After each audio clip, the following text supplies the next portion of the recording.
आगे बढ़ते हैं। भोपाल से खबर है जहां अब मध्य प्रदेश में ओला उबर की तरह 108 नंबर बुक हो सकेगी, यानी एम्बुलेंस की सुविधा अब लोगों को मिल सकेगी। लोकेशन बताने की भी लोगों को जरूरत नहीं है और नई कंपनी अब ऐप के जरिए इसका संचालन करेगी।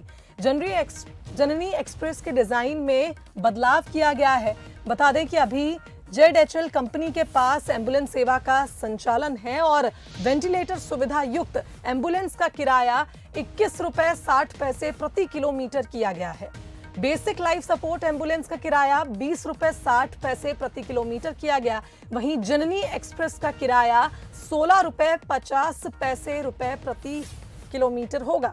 1 मार्च से 108 एम्बुलेंस और जननी एक्सप्रेस की संख्या भी बढ़ा दी जाएगी और प्रदेश भर में 1426 की जगह 2052 वाहन दौड़ाए जाएंगे।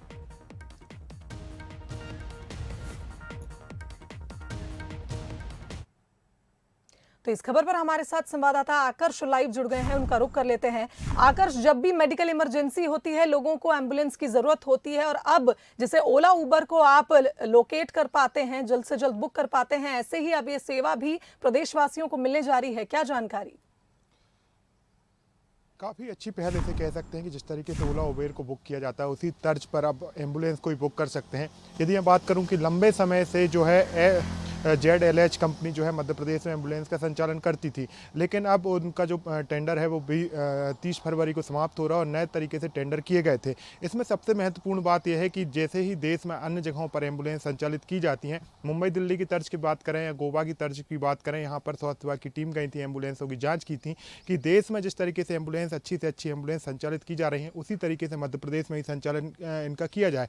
यही कारण है कि अन्य प्रदेशों में जिस तरीके से बुक जो है एम्बुलेंस की जाती हैं और अब मध्य प्रदेश में भी जब टेंडर किए गए थे तो उसमें स्पष्ट तौर पर बताया गया था कि वेंटिलेटर से लेकर लाइफ सपोर्ट से लेकर जननी एक्सप्रेस किस तरीके से बनानी है और इनमें ऐप के द्वारा उन्हें किस तरीके से जोड़ना है। यही कारण है कि जब टेंडर किए गए तो जय अम्बे कंपनी है वो सिलेक्ट की गई और अभी तक यदि बात करें शुभांगी तो करीब 1400 से ज़्यादा एम्बुलेंस संचालित की जाती थी, लेकिन लगातार लोगों की यही मांग रहती थी कि एम्बुलेंस की कमी है, उनके पास समय पर एम्बुलेंस नहीं पहुंच पा रही है। यही कारण है कि एम्बुलेंसों की संख्या ही बढ़ाई गई है। अब 2000 से ज़्यादा का एम्बुलेंस का संचालन किया जाएगा।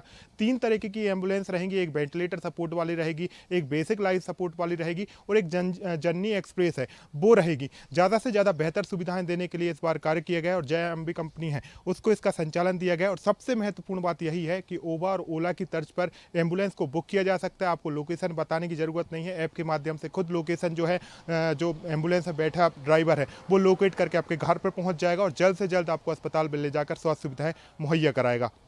तो एक तरह से कहा जाए आकर्ष की टेक्नोलॉजी का अब सही इस्तेमाल होगा और लोगों तक जो ये सुविधा है जल्द से जल्द पहुंच सकेगी। बहुत धन्यवाद आपका तमाम बातचीत के लिए। तो आपको बता दें कि एम्बुलेंस सुविधा जो कि लोगों के लिए बहुत मुश्किल रहती थी क्योंकि लोकेशन पे नहीं पहुंच पाती थी, अब ये सफल प्रयास किया जा रहा है जय अम्बे कंपनी द्वारा और बेशक इसके अच्छे रिजल्ट्स भी होंगे।